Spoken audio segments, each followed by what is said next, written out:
Hello everyone. In last topic we had talked about size of cells and cell structure and function. Now today we are going to start our new topic, that is parts of the cell, and the first one is cell membrane. So let's get started. Cell membrane. The basic components of a cell are cell membrane, cytoplasm and nucleus. कि कोई भी cell का हम अगर basic components देखा जाए तो वो कौन सा रहेगा? Cell membrane, cytoplasm and nucleus. The cytoplasm and nucleus are enclosed within the cell membrane, also called the plasma membrane.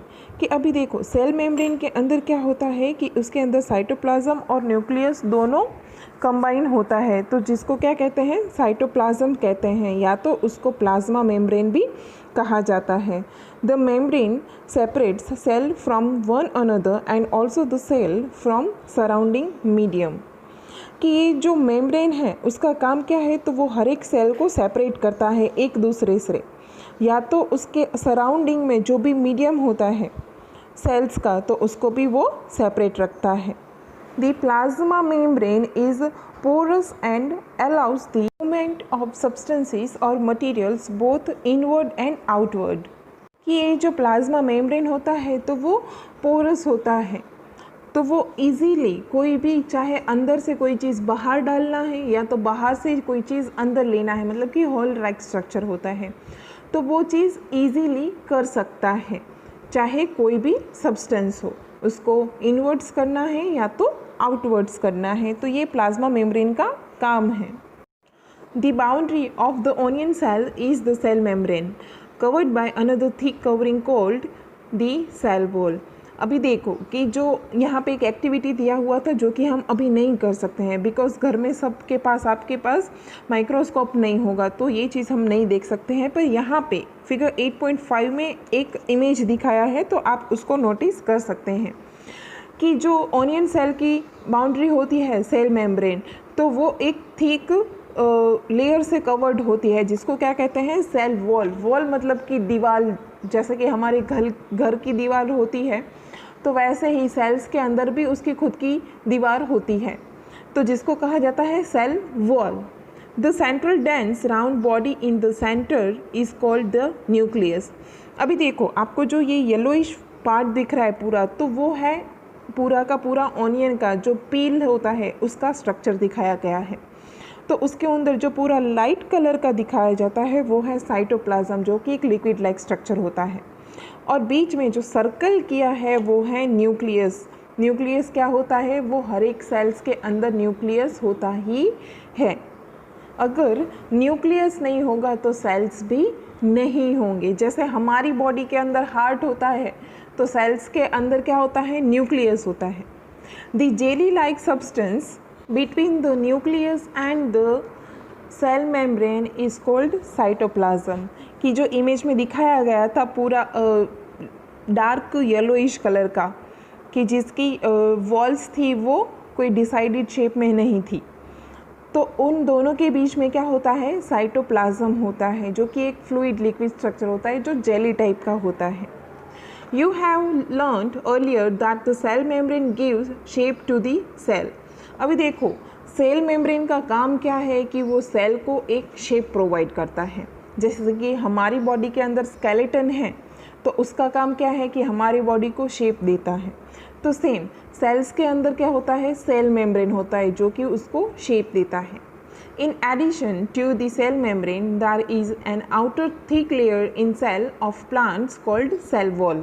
अभी देखो ये सेल मेम्ब्रेन है, वो शेप तो देता है पर उसकी भी सेफ्टी तो चाहिए, तो उसकी सेफ्टी ये पूरा एक थिक लेयर होता है जिसको सेल वॉल कहते हैं, जो कि प्लांट सेल्स में पाया जाता है. This additional layer surrounding the cell membrane is required by plants for protections. कि ये एडिशनल लेयर की ज़रूरत क्यों है? तो प्लांट्स को भी रिक्वायरमेंट होती है प्रोटेक्शंस की, तो उसके सेल्स को भी प्रोटेक्शन की ज़रूरत होती है. तो सेल मेम्ब्रेन है तो उसके पास में ये सेल वॉल होता है जो कि एक प्रोटेक्शन क्रिएट करता है. Plant cell need protection against variations in temperature, high wind speed, atmospheric moisture etcetera. तो जैसे कि हम सोचते हैं कि भाई सेफ्टी की सिर्फ हमें ही ज़रूरत होती है, सिर्फ हमें प्रोटेक्शन की ज़रूरत होती है, ऐसा नहीं होता है। प्लांट्स भी एक लिविंग थिंग्स है। तो अगर वो अपने को खाना दे सकता है तो मतलब कि वो हर एक चीज़ अपना कर सकता है, जैसे कि खाना बनाना है, ऑक्सीजन सप्लाई करना है, कार्बन डाइऑक्साइड लेना है, तो ये सारी चीज़ों में वो तो बाहर है, तो उसको भी ये जो टेम्परेचर बढ़ जाता है, हाई स्पीड से विंड चलती है, चाहे एटमॉस्फेयर में ज़्यादा मॉइस्ट क्रिएट हो जाता है, तो इसको भी तो प्रोटेक्शन चाहिए ये सारी चीज़ों से। इसके लिए सेल मेम्ब्रेन के पास में एक थिक लेयर होता है सेल वॉल का। They are expose to this variations because they cannot move. अभी देखो इसके अंदर ये सारे जो वेरिएशन है वो एक्सपोज करने ज़रूरी है, क्योंकि प्लांट से वो मूव नहीं हो सकते। सपोज़ कि अगर हमें समर के टाइम पे बहुत ज़्यादा गर्मी लग रही है तो हम छाँव में जा सकते हैं, अगर हमें ठंडी लग सकती है तो हम घर में जा सकते हैं, क्योंकि हम मूव कर सकते हैं, पर प्लांट नहीं कर सकते। Cells can be observe in the leaf peel of tradescantia, ल्यूडियोआ और rhoeo. You can prepare a slide as in the case of onion. अगर हमारे पास ऑनियन का पील नहीं है तो यहाँ पे हम और में दूसरा भी पील लेके देख सकते हैं। तो ये तो हुई ऑनियन सेल की बात। अगर हमें चिक सेल देखना है तो वो हम कैसे कर सकते हैं, तो वो हम क्लीन टूथ पिक से अपना चिक सेल्स निकाल सकते हैं इजीली। उसके अंदर थोड़ा आयोडीन सॉल्यूशन और मिथाइलिन ब्लू सॉल्यूशन ऐड करके ये चीज़ हम देख सकते हैं। पर हम अभी स्कूल में नहीं है तो यहाँ पे मैं कुछ इमेजेस शेयर कर रही हूँ, तो वो आप देख लीजिएगा। तो पहले आएंगे कुछ ऑनियन सेल के पिक्स और बाद में आएंगे चिक सेल, तो वो देख लीजिएगा। So here is the image of onion cell under the microscope, and another one is cheek cells under the microscope। तो आज हमने सेल मेम्ब्रेन के बारे में देखा। नेक्स्ट हम साइटोप्लाज्म और न्यूक्लियस के बारे में देखेंगे। तब तक के लिए आपका ये होमवर्क है कि आपकी टेक्स्ट बुक के अंदर 95 पेज पे फिगर 8.6 दिया है, जो कि आपको ड्रॉ करना है। तो ये चीज़ रफ नोटबुक के अंदर बहुत अच्छे से ड्रॉ कीजिए और चीज़ याद रखिए। Thank you.